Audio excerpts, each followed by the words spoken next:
saya Anissa Ardianti dari Puskesmas Kecamatan Kebayoran Baru. Kali ini saya akan menjelaskan SKK Krida Bina Obat mengenai cerdas menggunakan obat. Berikut adalah 7 poin yang akan saya bahas di dalam video ini. Cara menyimpan obat yang baik dan benar.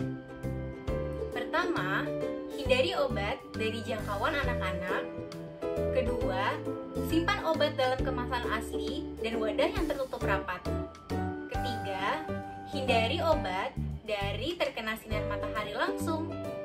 Keempat, hindari menyimpan obat di dalam mobil dalam jangka waktu yang lama. Kelima, jangan menyimpan obat yang telah kadaluarsa. Untuk jenis obat tablet dan kapsul, tidak boleh disimpan di tempat yang panas. Obat yang cair tidak boleh disimpan di lemari pendingin atau freezer.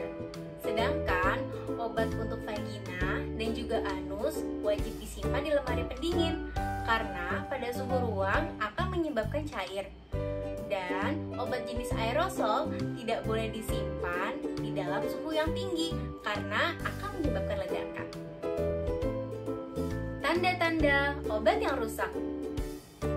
Apabila kakak-kakak menemukan obat yang sudah mengalami perubahan warna, bau, rasa, timbulnya bintik noda, lengket, dan juga adanya endapan, artinya obat tersebut telah mengalami kerusakan. Cara membuang obat yang rusak.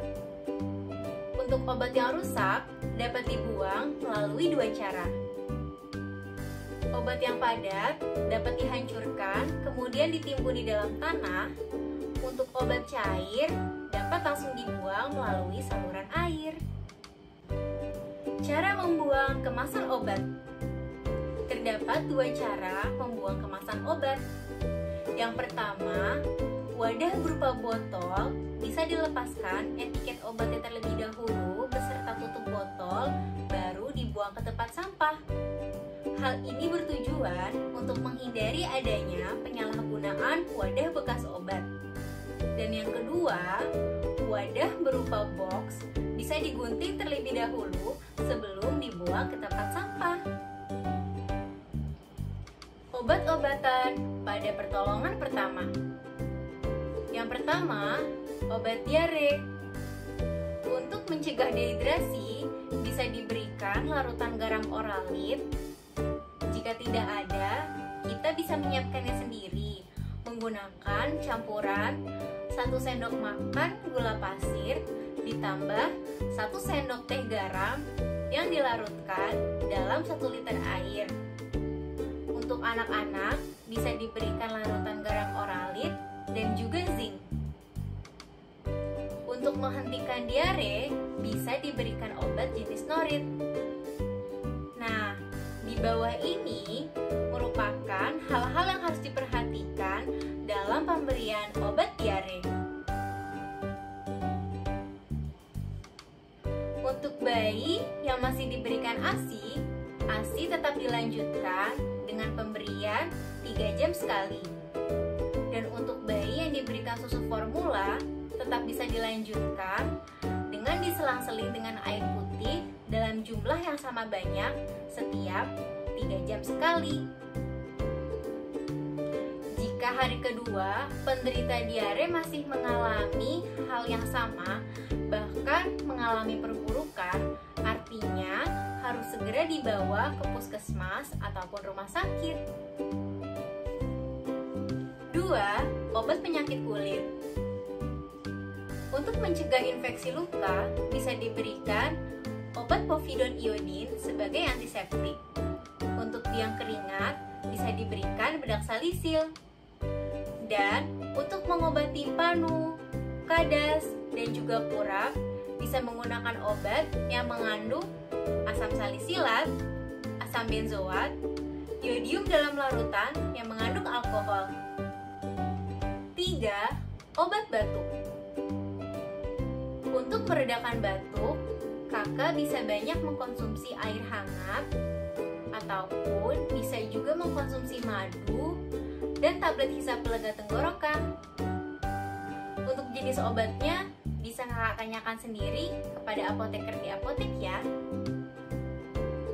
4. Obat demam. Obat demam yang bisa digunakan bisa paracetamol ataupun juga aspirin. Dan keduanya harus diminum setelah makan ya. 5. Obat penyakit kecacingan.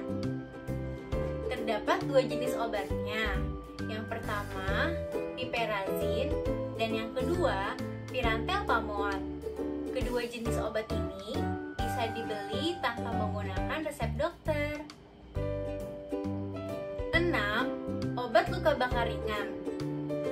Jika ada yang tersiram minyak panas, kita bisa menggunakan salep minyak ikan.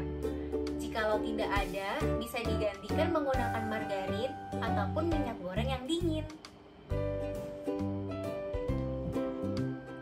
Penggolongan obat. Nah, sekarang kakak-kakak bisa mengartikan nih apabila menemukan tanda-tanda seperti ini di dalam kemasan obat. Jika menemukan tanda seperti ini, artinya obat dijual bebas dan dapat dibeli tanpa menggunakan resep dokter. Jika menemukan tanda seperti ini, artinya obat keras yang masih dapat dibeli tanpa resep dokter. Jika menemukan tanda seperti ini, artinya obat keras yang hanya dapat dibeli menggunakan resep dokter.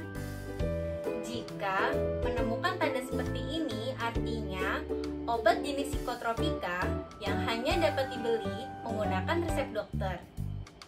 Dan jika menemukan tanda seperti ini, artinya obat jenis narkotika yang hanya dapat dibeli menggunakan resep dokter.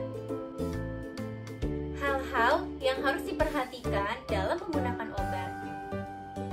Terdapat 3 hal yang wajib kakak cek dalam menggunakan obat. Yang pertama, cek nomor izin edar, nomor registrasi obat di dalam kemasannya.